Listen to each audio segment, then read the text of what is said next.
Suatu situasi yang membawa seseorang merasa seperti pernah mengalami sesuatu sebelumnya, padahal baru pertama kali mengalaminya dikenal dengan déjà vu. Dan déjà vu ini merupakan fenomena yang sering dialami banyak orang.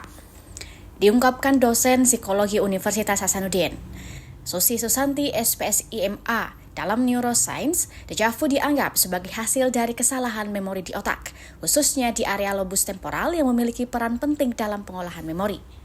Kita berangkat dari memahami déjà vu dulu begitu ya.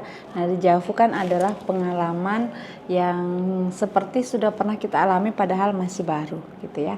Nah, di dalam neuroscience sendiri banyak dibahas kalau déjà vu itu adalah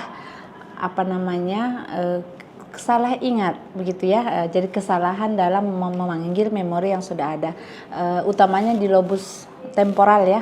Lobus temporal kan ada yang namanya hipokampus yang memang berfungsi untuk proses pembelajaran, ingatan dan kesadaran. Pengalaman déjà vu memang umumnya normal dan dapat terjadi pada siapa saja, terutama pada usia muda.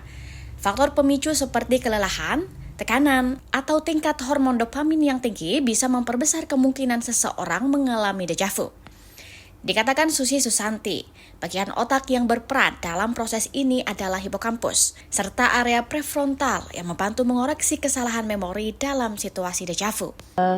Kalau secara normal gitu ya, kalau menurut kita déjà vu kan sepersekian detik kemudian menyadari saya seperti déjà vu gitu. Itu adalah peran otak bagian depan atau prefrontal, atau yang memori jangka panjang yang sudah memberitahu bahwa ini tuh pengalaman baru gitu. Jadi kayak yang membenarkan gitu ya, yang mengoreksi kesalahan ingatan tadi untuk membawa ke kondisi yang sebenarnya yang sekarang ini yang sedang terjadi. Sebenarnya déjà vu ini hal yang normal begitu ya. Barangkali bukan melihat sering atau tidaknya, dia bisa menyadari itu sebagai déjà vu atau tidak gitu. Nah, ketika dia sudah tidak mampu membedakan atau kesulitan gitu ya kembali ke kesadaran yang sebenarnya, barangkali mungkin di situ yang nanti jadinya bermasalah. Dosen yang menggemari neuroscience ini menambahkan, setiap pengalaman yang kita temui disimpan dalam memori otak.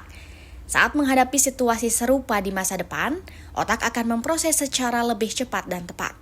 Susi berpesan, dengan memahami dan mengendalikan reaksi terhadap déjà vu, fenomena ini bisa tetap menjadi bagian dari fungsi otak yang sehat.